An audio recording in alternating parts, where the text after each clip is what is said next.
시원적 구속사 설교. 제목 허물어지고 다시 세워질 집.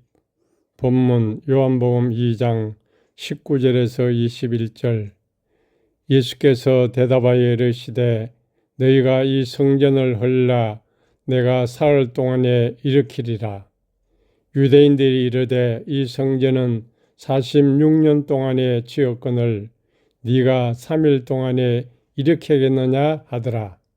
그러나 예수는 성전된 자기 육체를 가리켜 말씀하신 것이라. 형제 자매 여러분, 오늘 우리는 말씀을 배우려 오지 않았습니다. 오늘 우리는 말씀 안으로 들어옵니다. 설교는 오늘 정보가 아니라 공간입니다. 설교자는 오늘 집의 주인이 아니라 문을 열어두는 사람입니다. 잠시 숨을 고르십시오. 이 성전을 헐라 내가 사흘 동안에 일으키리라. 그러나 예수는 성전된 자기 육체를 가리켜 말씀하신 것이라. 여기 성전 나우스는 바깥 뜰이 아니라 지성소 중심부, 하나님의 임재가 거하는 핵심 공간을 말합니다. 이 성전을 헐라. 요한복음에서 예수님은 헐라는 동사를 사용합니다. 루사테, 허물어라, 풀어라, 무너뜨리라. 이 단어는 폭파나 파괴가 아니라 풀어놓다, 해체하다라는 뜻을 가지고 있습니다. 예수님은 성전을 부수려 하지 않으셨습니다.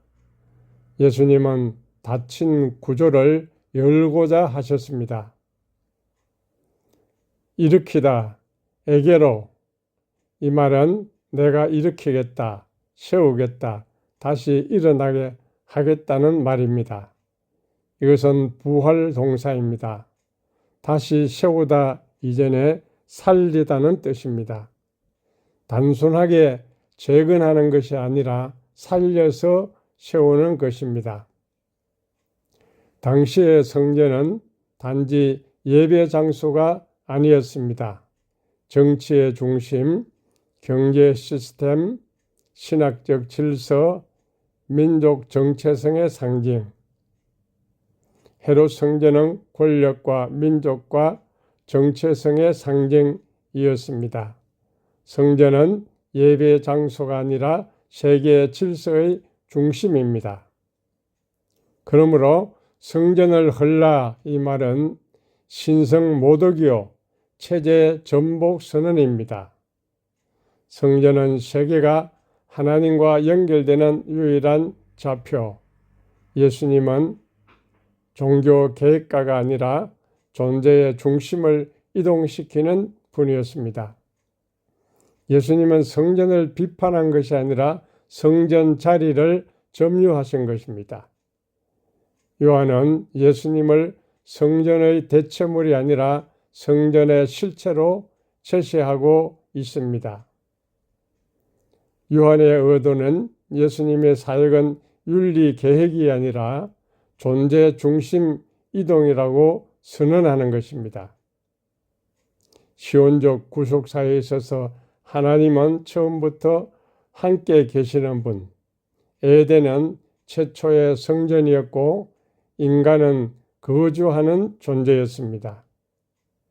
타락이라고 하는 것은 단지 도덕적인 실패를 의미하는 것이 아니라 죄의 본질은 거주지를 상실한 것입니다. 타락은 집에서 쫓겨난 것입니다. 에덴에서 추방된 것입니다. 그래서 아우구스티누스는 우리의 마음은 주 안에서 쉼을 얻기까지 불안하다고 했습니다. 전통적 구속사에 있어서 성막은 이동이 가능한 임재였고 성전은 고정된 임재를 상징합니다. 전통적인 이해는 성막과 성전은 모두 하나님의 임재가 특정 공간에 제한된 방식으로 이해됩니다. 임재는 거룩함으로 보호되고 경계로 구분되고 접근은 제사와 규례를 통해서만 가능했습니다. 여기서 드러나는 문제가 무엇입니까? 임재는 안에 있고 인간은 밖에 서 있습니다. 하나님은 거하시지만 인간은 가까이 가지 못합니다. 거룩은 보존되었으나 관계는 거리로 유지가 되고 있습니다. 임재는 갇힌 것처럼 보이고 인간은 여전히 밖에 선 존재로 남습니다. 이제 예수 중심 구속사에 있어서는 예수님이 바로 이동하는 성전이 되셨습니다. 말씀이 육신이 되어 장막을 치심에 요한복음 1장 14절. 요한은 말합니다. 말씀이 육신이 되어 우리 가운데 장막을 치셨다고 합니다. 이제 하나님은 집을 다시 짓지 않으셨습니다. 하나님이 집이 되셨습니다. 임재는 장소 안에 있지 않고 한 인격 안에 거하기 시작했습니다.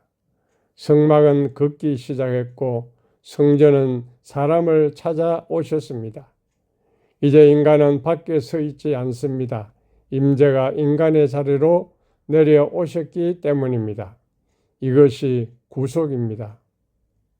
구속은 더 나은 집을 짓는 것이 아니라 잃어버린 거주를 회복하는 일, 하나님이 다시 우리 가운데 거하시는 사건입니다. 나는 지금 성전 안으로 들어가려 애쓰는 사람입니까? 아니면 이미 임재 앞에 서 있는 사람입니까? 하나님을 설명하려고 애쓸수록 혹시 그분 앞에 머무르지 못하고 있지는 않습니까? 오늘은 이해하려 하지 말고 들어가려 하지 말고 이미 다가오신 임재 앞에 잠시 서 있으십시오. 그분은 이미 장막을 치셨습니다. 요한계시록 21장 22절 성전을 보지 못하였으니 새하늘과 새 땅에는 성전이 없습니다. 왜냐하면 주 하나님과 어린 양이 성전이기 때문입니다. 임재는 더 이상 장소가 아닙니다. 하나님이 거하시는 자리, 그것은 몸입니다. 요한은 분명히 말합니다. 여기서 모든 것이 전환됩니다. 하나님은 이제 건물 안에 계시지 않습니다. 하나님은 몸 안에 거하십니다. 예수님의 몸은 존재 자체가 역사 안으로 들어온 사건입니다. 틸리의 말처럼 하나님은 존재 자체이십니다. 그 존재가 역사 안으로 몸 안으로 들어오셨습니다. 예수님의 몸은 신학의 대상이 아니라 신학의 장소입니다. 십자가는 모든 것이 무너진 것처럼 보이는 밤이었습니다. 하나님은 침묵했고 제자들은 도망쳤고 몸은 찢어졌습니다. 그러나 바르트가 말하듯 십자가는 심판의 형태를 띤 계시였습니다. 가장 하나님이 없는 것처럼 보인 자리에서 하나님은 가장 깊이 거하셨습니다. 마리옹의 말대로 십자가는 포화된 현상입니다. 의미가 넘쳐 해석이 따라가지 못하는 임재의 과잉. 집은 그 자리에서 완성되었습니다. 하이데거에 있어서 인간은 사유하는 존재 이전에 거주하는 존재입니다. 인간은 사유하기 전에 이미 거주하고 있다. 하이데거에서 인간은 먼저 생각하는 존재가 아니라 먼저 거주하는 존재입니다. 우리는 세상을 이해한 뒤에 그 안에 들어오는 존재가 아닙니다. 이미 어떤 공간, 어떤 의미, 어떤 관계 안에 던져져 거주하며 살고 있는 존재입니다. 그래서 하이데거는 말합니다. 존재는 개념 속에서가 아니라 거주함 속에서 드러난다. 우리가 어디에 머무는가, 어떤 세계 안에 살고 있는가가 곧 우리의 존재를 말해줍니다. 오랫동안 우리는 믿음을 확신이라고 배워왔습니다. 의심하지 않는 상태, 흔들리지 않는 이해, 정답을 소유한 마음이라고 생각했습니다. 그러나 복음서에서 예수님은 단 한 번도 나를 확실히 이해하라고 말씀하지 않으셨습니다. 예수님은 이렇게 말씀하십니다. 내 안에 거하라. 이 말은 윤리적 요청이 아닙니다. 도덕적 명령도 아닙니다.